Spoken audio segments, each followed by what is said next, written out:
Hello everyone, welcome to the channel take easy pharmacy. तो आज के लेक्चर में हम पढ़ने वाले हैं कम्युनिटी फार्मेसी के कुछ इंपॉर्टेंट एमसीक्यू। ये पार्ट सेकंड रहने वाला है, तो स्टार्ट करते हैं आज का लेक्चर। सो फर्स्ट एमसीक्यू क्या है? Patient interview should begin with. जो पेशेंट का इंटरव्यू है वो कैसे होना चाहिए? ए आर्ग्यूमेंट, बी फ्रेंडली ग्रीटिंग के साथ, सी इग्नोरिंग द पेशेंट, या D selling the medicine.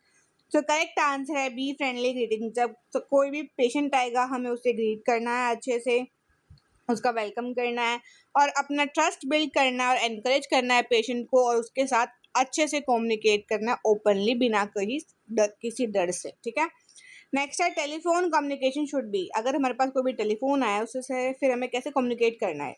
Clear और पोलाइट नेचर से, रूड बिहेवियर, या फिर वेरी फास्ट, या फिर अनक्लियर। सो करेक्ट आंसर है ए क्लियर और पोलाइट। जब भी कोई टेलीफोन कम्युनिकेशन हमें करना है तो सबसे पहले हमें एक तो क्लियरली उससे बात करनी है, पोलाइट नेचर रखना है, जिससे वजह से जो कम्युनिकेशन में कोई मिसअंडरस्टैंडिंग ना हो और पेशेंट का क्या सेटिस्फैक्शन इम्प्रूव हो सके। ठीक है। नेक्स्ट है an example of written communication is. अगर हम रिटन कम्युनिकेशन का एग्जाम्पल बताना है, क्या? लेटर, स्माइल, आई कॉन्टैक्ट, या फिर जेस्चर। सो करेक्ट आंसर है a letter.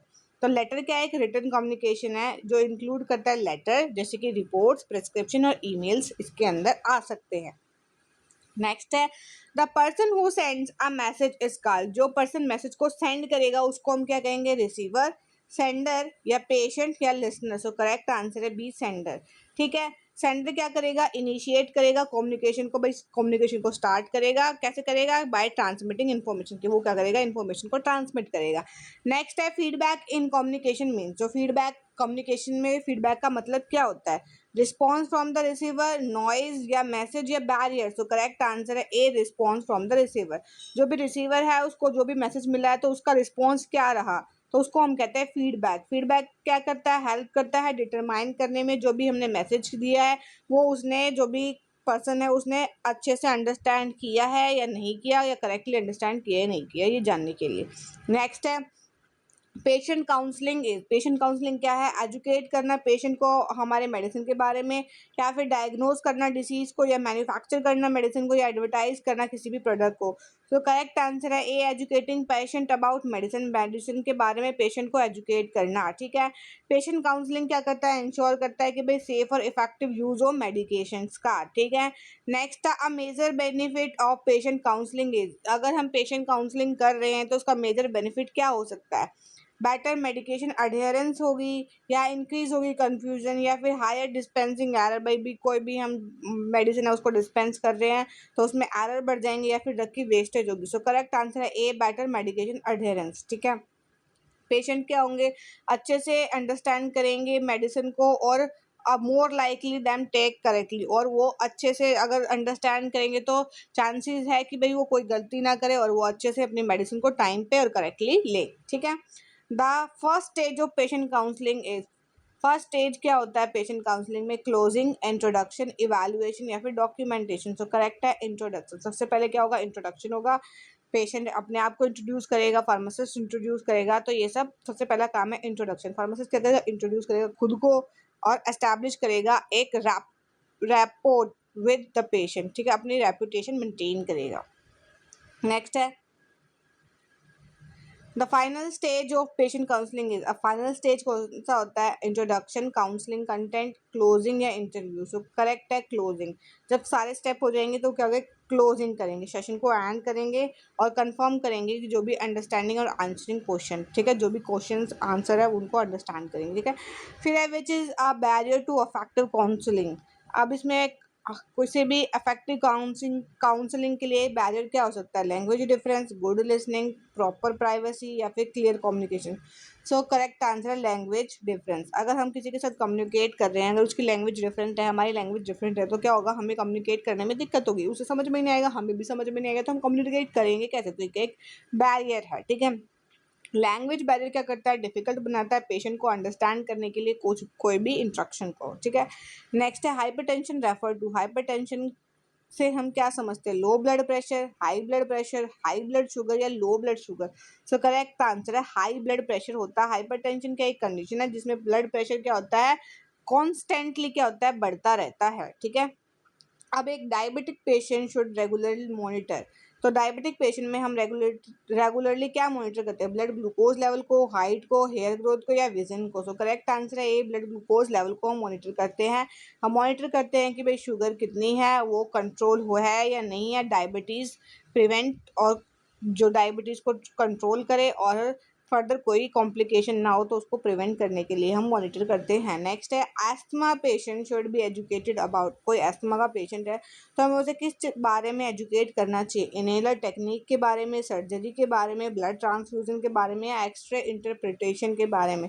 So correct answer है ए, इनहेलर टेक्निक। ठीक है भाई, जो इनहेलर उसे लेना है उसको कैसे लेना है, करेक्टली कैसे लेना है, कैसे उसको यूज़ करना है, ये सारी चीज़ें हमें उसे बतानी चाहिए। ठीक है, नेक्स्ट है proton pump stand for, proton pump inhibitors होते हैं उनकी फुल फॉर्म बतानी है, सॉरी पीपीआई बताना सर, जो पीपीआई की फुल फॉर्म बतानी है हमें, patient package insert, pharmacy product information, patient product index या फिर pharmacy package information. So correct है पेशेंट पैकेज इंसर्ट। ये क्या करते हैं, प्रोवाइड करते हैं इंपॉर्टेंट मेडिसिन रिलेटेड इंफॉर्मेशन किसको, पेशेंट को। ठीक है, the main purpose of patient package insert, तो इनका मेन पर्पस क्या होता है, पेशेंट पैकेज इंसर्ट क्या होते हैं, हमारी जो कोई भी मेडिसिन होती है उनके अंदर आती है। ठीक है, ताकि वो गाइड कर सके भी किसी भी मेडिसिन के बारे में पेशेंट को। ठीक है, तो इनका काम क्या होता है, सबसे पहले ऑप्शन देखते हैं, एजुकेट करना पेशेंट अबाउट मेडिसिन के यूज़ को, एडवर्टाइज करना मेडिसिन के बारे में, या इंक्रीज करना मेडिसिन की प्राइस को, या प्रमोट करना ब्रांड को। सो करेक्ट आंसर है एजुकेट पेशेंट अबाउट मेडिसिन, किसी भी मेडिसिन के बारे में किसी भी पेशेंट को एजुकेट करना, ये काम होता है पीपीआई का। पीपीआई क्या करता है, कंटेन करता है डोजेस के बारे में इंफॉर्मेशन, क्या प्रिकॉशंस लेनी चाहिए, साइड इफेक्ट क्या हो सकते हैं और स्टोरेज इन्फॉर्मेशन क्या है, ये सारी इन्फॉर्मेशन उस पर लिखी रहती है। नेक्स्ट है पीआईएल स्टैंड फॉर, अब हमें पीआईएल की फुल फॉर्म बतानी है, पेशेंट इंफॉर्मेशन लीफलेट या फिर फार्मेसी इंफॉर्मेशन लिस्ट या फिर पेशेंट इंस्ट्रक्शन लेबल या प्रोडक्ट इंफॉर्मेशन लिस्ट।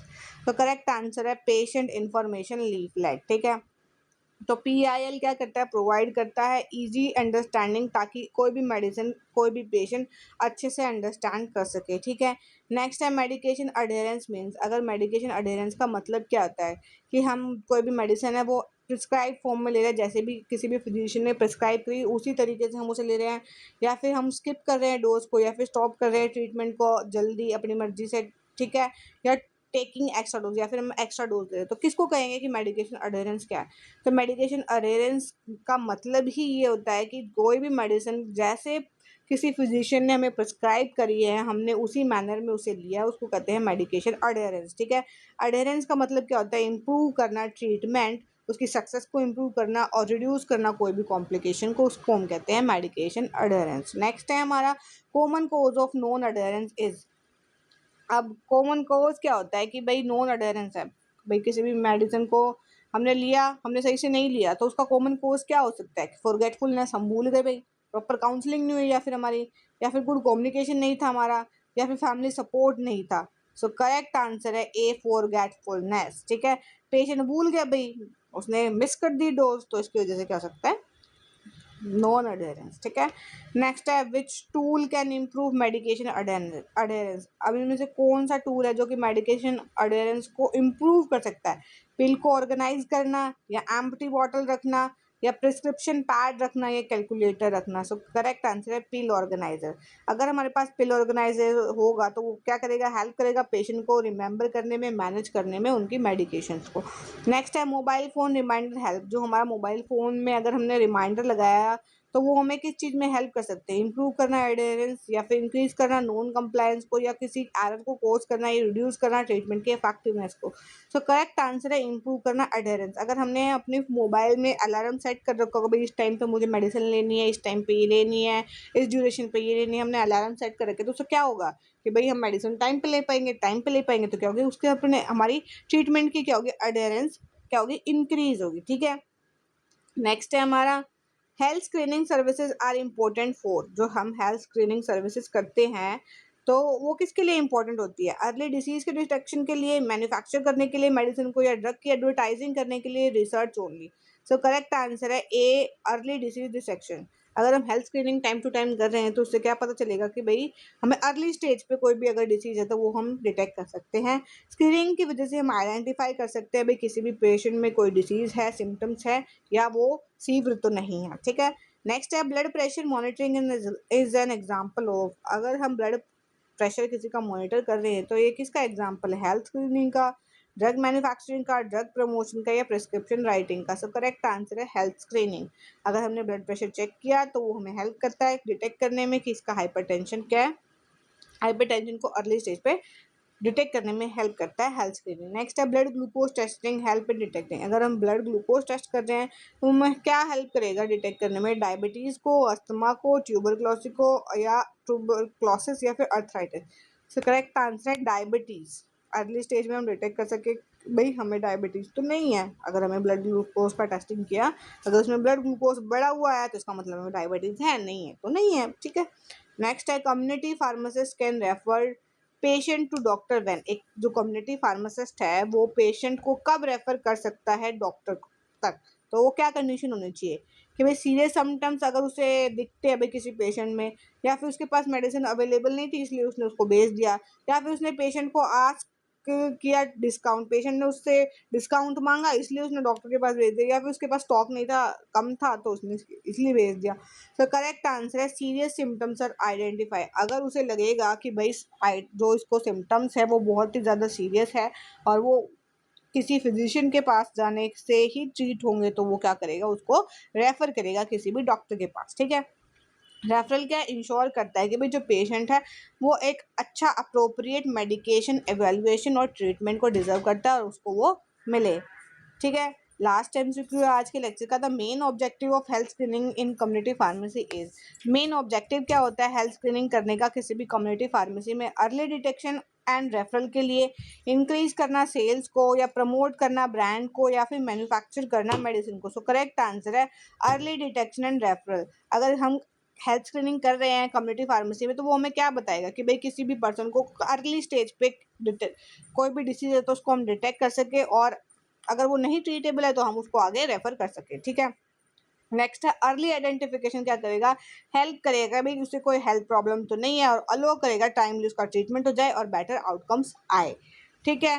तो आज के लेक्चर में हम इतने ही एमसीक्यूज कवर करेंगे एंड नेक्स्ट लेक्चर में बाकी के रेस्ट ऑफ एमसीक्यूज हम कवर करेंगे। आई होप आपको आज का लेक्चर समझ में आएगा। वीडियो अच्छी लगी तो प्लीज़ लाइक शेयर सब्सक्राइब जरूर से कीजिएगा एंड बेल आइकन को जरूर से प्रेस कीजिएगा ताकि आपको हमारी वीडियोज़ की नोटिफिकेशन टाइम टू टाइम मिलती रहे। And thanks for watching.